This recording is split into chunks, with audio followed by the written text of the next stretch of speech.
I'm promoting this form of content creation. You can do it at home. You can use Riverside, but a misconception would be, I don't need this type of content. If you're not on social media, you're missing out on huge opportunity to be discovered by your clients. You're missing out. And that's why every episode that we used to do Poddster content or when we advise clients is record this session and chop it up in 10, 15 different bits where you can get smaller cuts, which are 1 minute or a minute and a half each. And that's what's going to drive your traffic. So I would say misconception is about long form, short form, which platforms to use and what podcasting is. Welcome to Brave. Learn from Southeast Asia's best tech leaders. Build the future, learn from our past, and stay human in between. No BS on success. I'm Jeremy Au, venture capitalist, serial founder, Harvard MBA, science fiction nerd, and dad of 2 daughters. Every week, we debate startup news, interview changemakers, answer listener questions, and share personal insights. Join our movement of over 40,000 members and get transcripts, resources, and community at www.bravesea.com. Stay well and stay brave. You don't want to miss Geeks on a Beach, the unique premier startup conference in the region. Join us from November 13th to 15, 2024 at J Park Island Resort in Mactan, Cebu. This event brings together tech enthusiasts, investors, and entrepreneurs for 3 days of workshops, talks, and networking. Register at geeksonabeach.com and use code BRAVEC for a 45% discount for the first 10 registrations and 35% off for the next ones. Hey, really excited to be here interviewing your story, Borko. Thanks a lot. Happy to be here. Yeah, so I think we also get to be part of your startup in the sense of this beautiful venue here for this recording.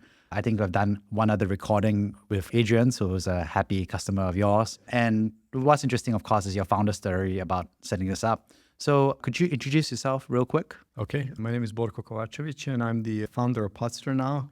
I've spent a lifetime in big tech. So I was in Microsoft for most of my career. And I'm originally from Serbia, Eastern Europe. I was touring the world with Microsoft. So I lived a bit in Germany, Munich. I was in Singapore. I came 10 years ago. And I did a lot of different roles in Microsoft over my time. Came here with my family 10 years ago. We had a 9-month-old when we came to Singapore. So he grew up here, and then the second one was born here. So pretty much kids are as Singaporean as it gets when it comes to their own lived experience. Wow, amazing. So what was it like growing up in Serbia? I grew up, there are 2 decades of me growing up. Like the first decade was the 80s, right? I'm not that young anymore. It gives up my age. So during 80s, Yugoslavia was a communist country, but it was fairly serene. Like there were prosperity, people were generally happy. It kind of reminds me when I read Lee Kuan Yew's book, and it kind of reminds me of what, although Singapore was never communist per se, socialist, but it was this kind of labor movements and people who are generally working for the country. Like there was lots of pride in people being there for the country. As I said, like Labor Day, huge thing where people get together, they celebrate the country, they celebrate workers, like it was led by the workers. So 80s, well, I was young, so I didn't care much about what's going on anywhere else other in my toy box. So 80s was okay. It wasn't a super rich country, it wasn't, but it was just a nice childhood. Then the 90s were a bit more tougher because 90s was the breakup of Yugoslavia, where basically I was in Serbia. Still, we have lots of friends in Croatia, in Bosnia, in Slovenia, and the country got torn apart. And in certain parts of the country, things were okay, but most parts of the country there was civil war. And that's just first, the early 90s, the Bosnian War, which didn't affect me personally so much, other than the whole environment getting a lot darker, like crime rates and just the safety, right? Because when the country's in a war, even if you're not in the middle of it, like the economic sanctions, everything that happened was just deteriorating the country. And then end of the 90s, where the country was bombed during the Kosovo War, that was pretty tough. And I think during the 90s, You know, I always, when people ask me like, how do you get street smart? You look like you're a street smart person. I was like, by spending time on the street. That's how you get street smart. You can't read a book and get street smart. So I think the 90s were tough and there were lots of bad stuff, but then you learn a lot through being pushed through that. And it taught me, I always think about my kids as they grow up in a perfect land, like they grow up in an environment which is so safe and so perfect that, you know, how do you expose your kids to an environment which is harsh enough to build them and get that street smarts and that thinking of innovation, disruption, like that mindset that keeps them alive constantly, but at the same time keep them safe so they didn't break their heads and something even worse. So I think it's a constant struggle. I didn't have a choice. I was just there, and my parents did an amazing job in keeping me alive. But I would say childhood was it was a great country. At some point, it started to get rough, and then after I signed up for college and started studying, then things got better again, and that exposed me to Microsoft and to other companies. And yeah, it was rough and tumble. What was it like signing up to join Microsoft? Because that was a long time ago in the relatively earlier days of Microsoft. Well, do you remember the employer pitch they gave you? It's funny enough, like I was one of the first few in the office, and the way they recruited me is they came after us even at university. One thing that Microsoft did really well when I was at the university is they had these academic programs, and they went after college students, and they had competitions. There's still a competition called Imagine Cup.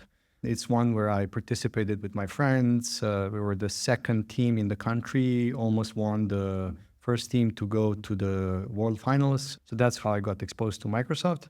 Also got exposed to my wife like that because we were in the same team for Imagine Cup. So that's how I met her. And so it was that early exposure. But then when I graduated, I got another job in a very large local conglomerate, being more like a CTO for the company, still very connected to Microsoft through implementing things like Microsoft Dynamics. I was Microsoft certified DBA and new SQL Server, playing with Windows Server at the time. Back then, the desktop was all Windows XP. In most cases, Service Pack 2 for those that remember the days. And after that, I got approached by Microsoft because I was first known by them. I was already in a year in as a client, working mostly on the I would say the server side of the Microsoft's business. And my first role was to run the server business in the country, which wasn't that big. The country had maybe 10 employees, so I was employee number 10 or number 9. But it was a small subsidiary for Microsoft, a part of a bigger region in that part of the world. So it was, for me, it was a no-brainer because joining Microsoft was, since college days, was something that was wow. It's one of the first big tech companies that entered Serbia post-wars, and they offered lots of great programs for students. They were a good company, right, to work for. Back then, Google wasn't a thing, Amazon wasn't a thing, Facebook didn't exist. So I think Microsoft was a name that you'd want to join.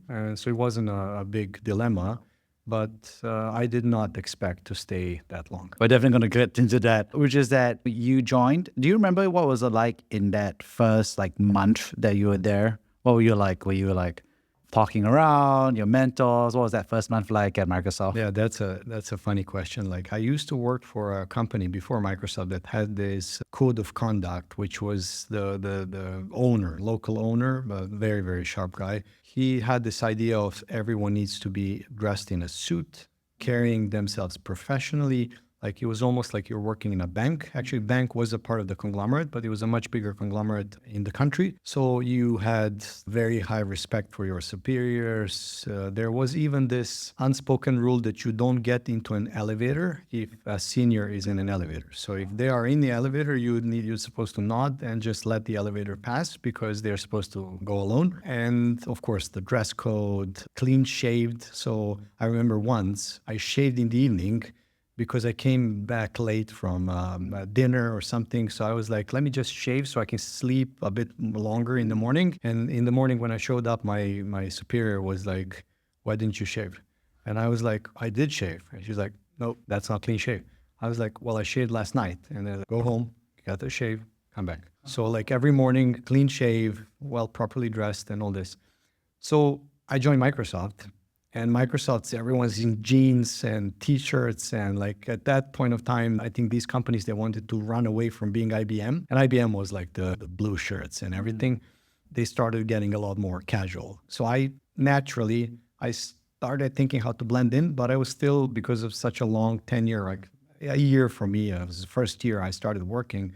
I was in pants, shirt, and jacket, and I showed up at work. And one of the colleagues like, no one forgot to tell you that Friday is a no tie day. And then everybody around me was like totally casual. And I was the only one, I didn't have a tie, but I was in a jacket, in a suit. So I think there was a bit of a culture shock when I came in. And I was also trying to find my footing because it was different than the companies I worked for or worked in. A global company, American company, like different style.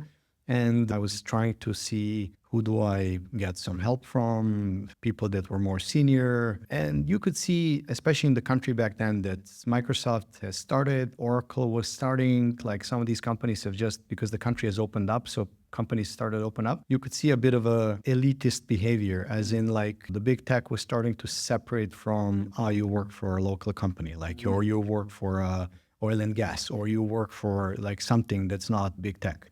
So I was trying to figure out how do I be a part of this? Like they were already there and lots of Americans. Headquarters was in Germany, in Munich. So lots of Germans as well. So my first exposure to a large number of foreign bosses and supervisors. And he was low-key anxious all the time. But after a while, you pick up things and you start to blend in, and the rest is history. Amazing. And, you said that you didn't expect to stay as long as you did, which was 17 years. So how did that come about? I had no idea staying that long. Like I was just like, okay, let's see what happens. Maybe I go somewhere else. My plan was at some point to think about moving out of the country and moving somewhere else, because I personally truly believe that people who haven't had an experience to travel somewhere and work somewhere else other than their own home country, to get that exposure to multiculturalism, get an experience of landing somewhere else, which is not their home environment. So they do get to learn a lot faster than people who are just staying in their own country and within the maybe same company. So I always wanted to travel and move somewhere, but I had no idea it's going to be that long. So I got my first international assignment was in that regional headquarters based out of Munich. I wasn't living there per se because the countries and the regional span was all the way from like Austria and Poland on Slovenia on the west to like Kazakhstan on the east and like almost like going into the Central Asia. So it was a very big region, including some smaller markets like Malta, Cyprus. So my job was traveling around. I had 12, 13 countries. I was traveling most of the time. And then every week we had regular meetings in Munich. So my job was to travel. And then when my first son was born, I was looking at my life and I was like, do I really want to travel around Central Europe all the time, or can I settle somewhere? Which led me to move from Central Europe to Singapore. And Singapore was a stable, large market. I landed in the Singapore team and then my background was always, so I'm a tech person, but my background was somewhere in the middle of tech and business, like trying to explain tech to business people and productize tech in a easier way to understand. So after Central Europe, I landed as a COO of the Singapore Microsoft business. After that, shortly took over as an MD for a while. And then I ran the startup and venture business for Microsoft for about a year plus before I left. So it was more like moving from one region to another and moving from one job to another. So I almost saw 4, 5, 6 different types of businesses within Microsoft. And I also saw multiple versions of Microsoft because I joined my first year. In my first year, there was a big celebration for Bill Gates leaving as the CEO, and Ballmer took over. So then the Ballmer era and then the Satya era. So it was like literally different. So the Gates Microsoft was different than the Ballmer Microsoft, was different than the Satya Microsoft. So you kind of go through different company culture and then intersected by different roles in different regions and different people. So I was fortunate that I got that type of exposure, which is not staying for 17 years in the same job with same people like that. That wasn't the case. Wow, amazing. And you still made a decision to leave and eventually build a new company. So what was going through your mind? And, your kids are older, you're married to your wife, you're in Singapore. I always wanted to start something to be an entrepreneur, but you know how it goes. You start something, you start to work. You're like, okay, I'm going to work for Microsoft because you learn a lot. Like the paycheck was good, so you're in your 20s, so you start. And I wanted to see if there is a room for me to start something on the side. Like when I was back home, I wanted to build like a chain of coffee shops, or like I wanted to do something. But you get sucked in, and if you work for Microsoft, not only that it's borderline not okay for you to do other stuff, but even if you could, and some people do, get approvals to run, they call it moonlighting, like you can do consulting jobs or you can do things, assuming you get the approvals. It's hard. Like you are sucked into so many things. And I was committed to Microsoft. I was really like, waking up in the morning, going to bed, thinking, how do we meet quota? How do we make customers happy? I was obsessed with making my Microsoft and my team successful, which makes it very hard to do 5 other things, right? So I'm just that kind of person. If I'm doing something, I'm all in. I can't do 6 things at the same time. So that meant that I needed to delay the decision to start something. So it was always there, that itch that was there. And at some point I started looking at if there are any startups I can invest in. Is there anything I can do that would just make it easier for me to experience something else? But as I said, like investing in something and then cheering from the behind the fence, go, that wasn't my thing, because I knew that you're only scratching your itch, but you're not 100% in it. So when an opportunity came, and as I said, I was running the business for startups and ventures for Microsoft. I got exposed to a lot of founders, a lot of VCs. I had an opportunity to join a good friend and what's now a co-founder of Poddster. And I was thinking hard, like, okay, you have bills to pay, you're in your 40s, which means your liabilities are much higher than when you're in 20s. In the 20s, you can sleep in a studio, 1-bedroom apartment, you have no kids, no school to pay for, like 0. In the 40s, it's different. Like you have lots of bills to pay. So I was like, am I ready to leave?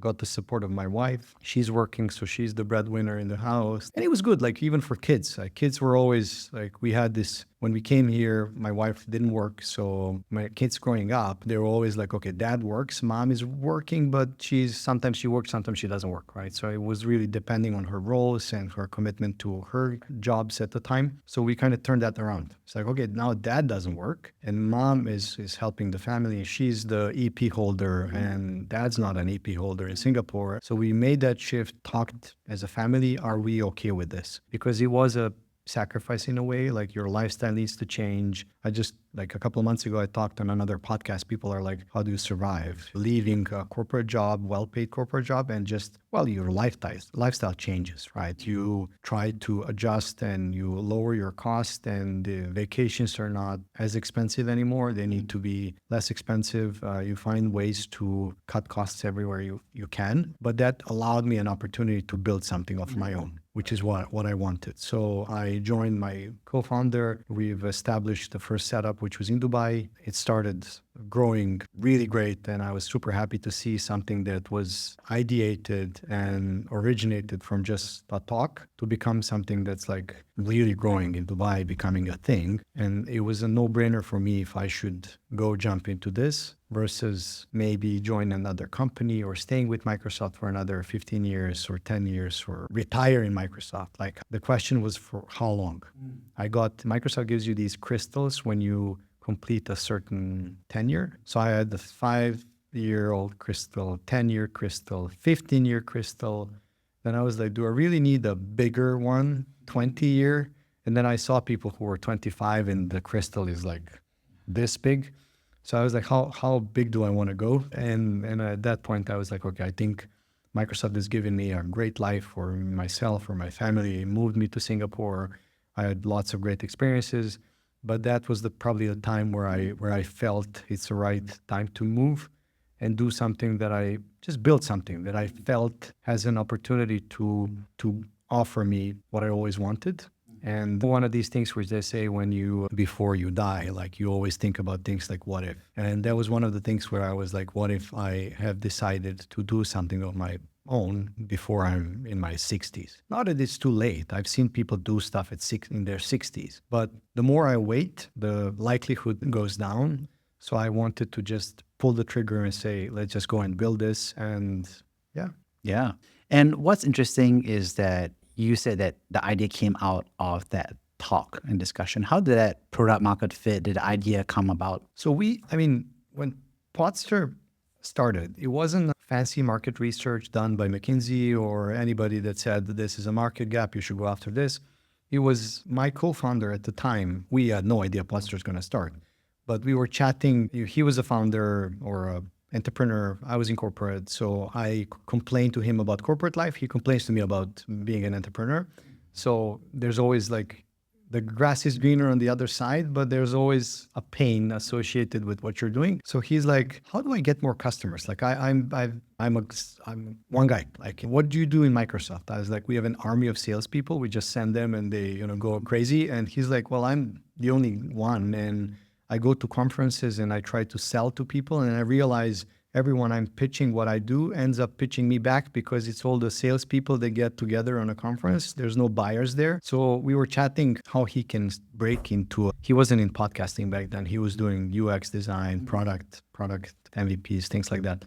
So I sent him this TED talk, a guy that was talking about serendipitous moments on how you get to meet someone, gets to shape your life and how you can do it over a podcast. So I told him, like, why don't you start your own podcast and you invite people that you'd like to sell to, but don't sell them anything. The moment you start selling, you lose them because you lose credibility. So just invite people and talk about them.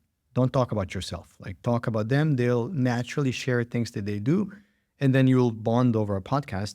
And what happens then is they ask you, what do you do? Like, are you just a podcaster or you have, and then you can tell me, well, I'm in cancer research and I have this great company and I work for, and then I get more into knowing you, right? So you tell me about yourself and that's how we exchange information. And naturally, next time I need a UX person, I'm going to be like, yeah, that guy that I saw 20 more times because you see your podcast after it's out. So you always see the same person when people reshare the podcast. You see the host and you keep on remembering that's the UX guy that I got an interview from. So people started approaching him for his services. But more interesting, they started asking him if they can use his room for a podcast. And then he was like, why are they all asking me for a room? Like, there must be more spaces that offer this. And we realized that in Dubai back then, there wasn't much.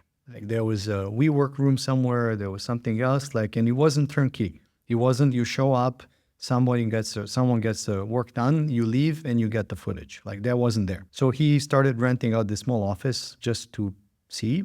It paid off the rent of the office within like a week. And then we were talking like, can we make something bigger here? Can we do something that's bigger than a room? And that started being like the one and then an extra one and an extra one. In Dubai, we have 12 spaces now. And then Singapore came about, and then Singapore is now 4 spaces within this one location. So it really was like, as you said, product market fit. There seems to be a demand. And we were fortunate that video podcasting, video content creation was taking over from pure audio. So there was a nice moment in time where people started discovering, and YouTube went hard on shorts and they went hard on video podcasting versus just Spotify. And now you can see even Spotify is now in video as well. So there was a shift that helped us to create this kind of a great space with great community and extend it to Singapore. And it was just a very natural scale.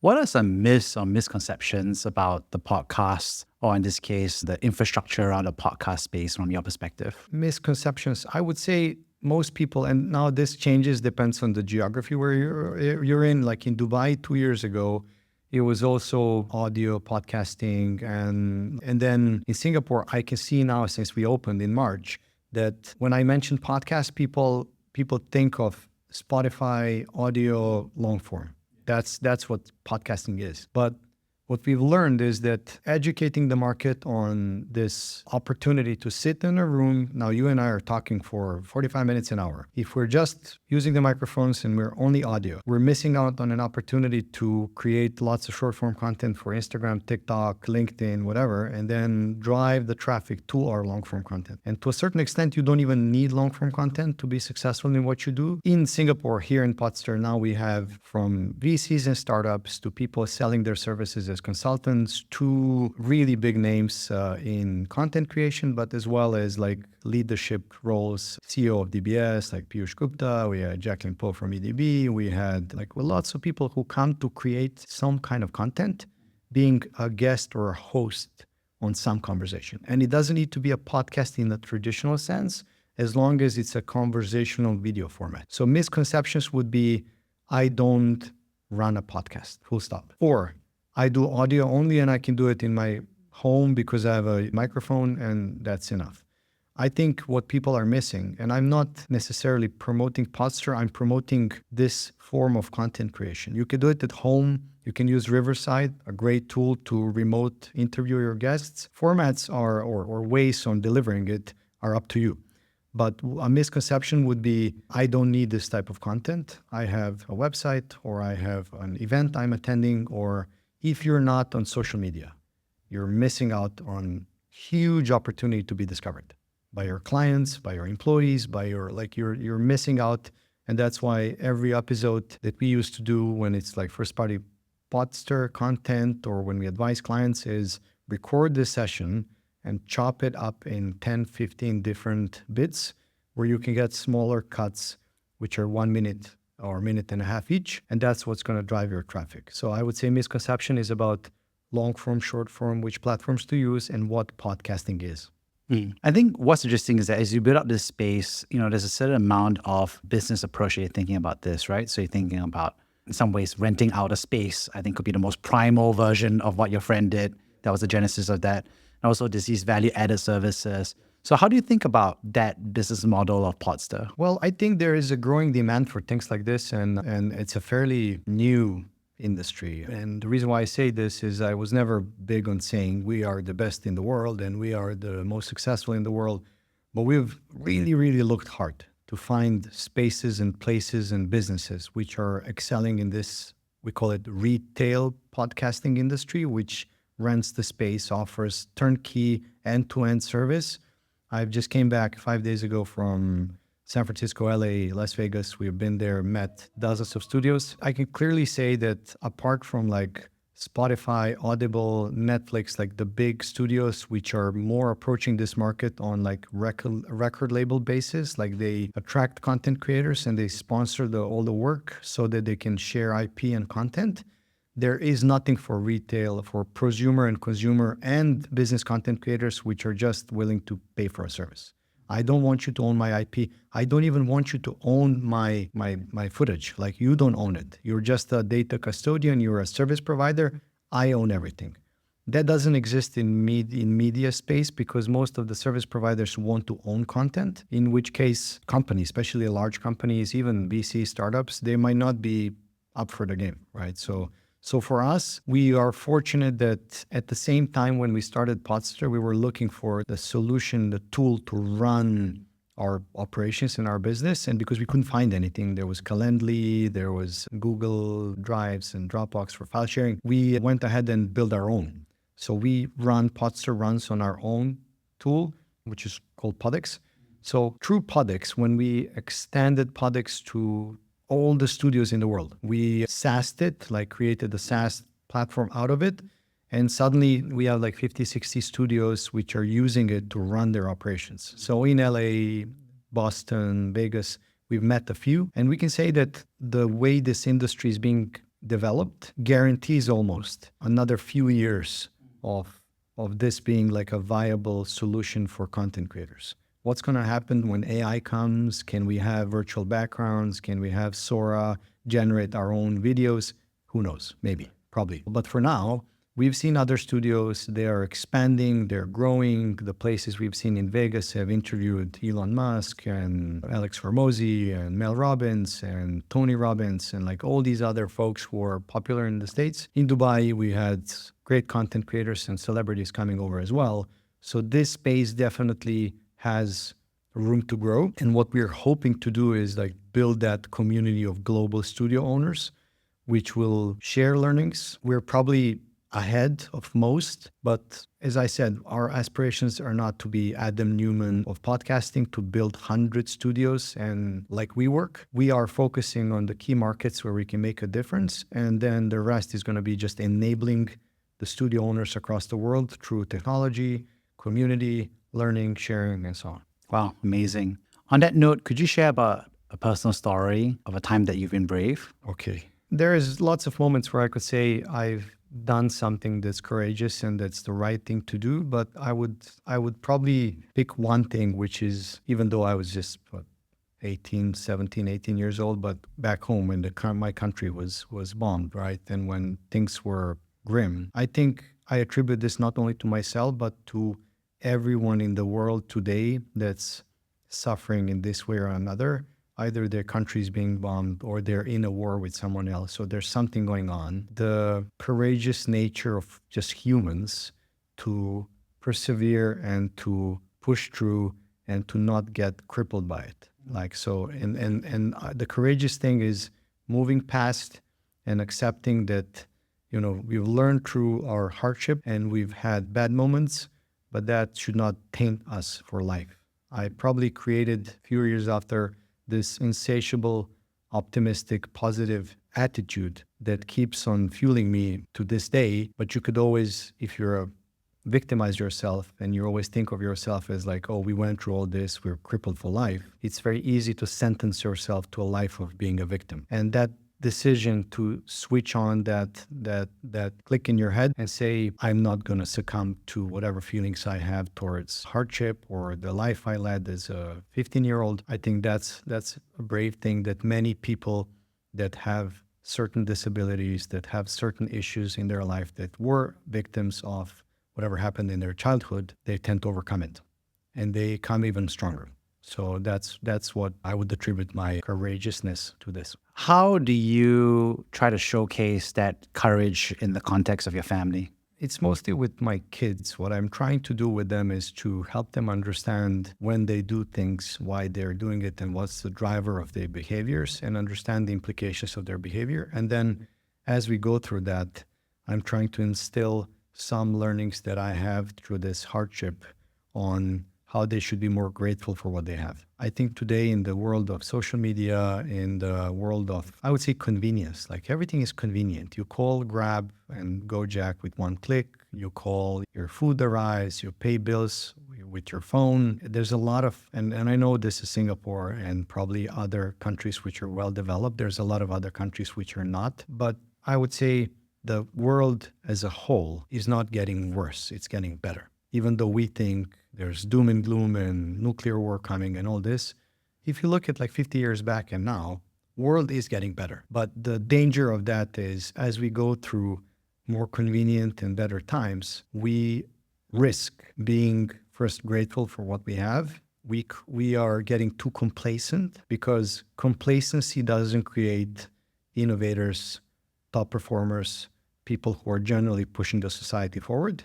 It creates people who are more too comfortable. And that's what I'm trying to instill in my kids is like, how do you get better at things that you do, having like little progress over time without necessarily me pushing you in some crazy hardship, which when they say, oh, this person was a plane crash survivor or a car crash survivor or near-death experience. And after they went through that, they suddenly changed and they've created something amazing. How do you get that great without suffering hardship?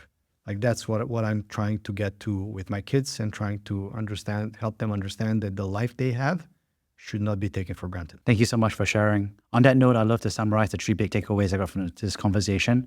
First of all, thank you so much for sharing about your time growing up in Serbia, about what you learned from your childhood experience and what it means to be courageous in terms of the human spirit and how you want to instill that as values for your children and family. Secondly, thanks for sharing about getting those crystals at Microsoft and making a decision about not getting a bigger crystal for staying longer.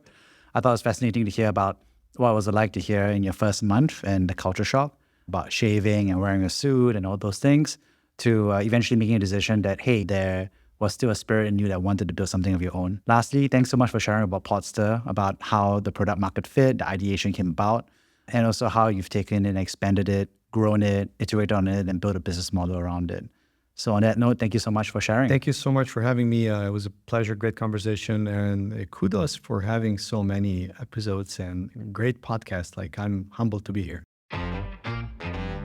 Thank you for listening to Brave. If you enjoyed this episode, please share the podcast with your friends and colleagues.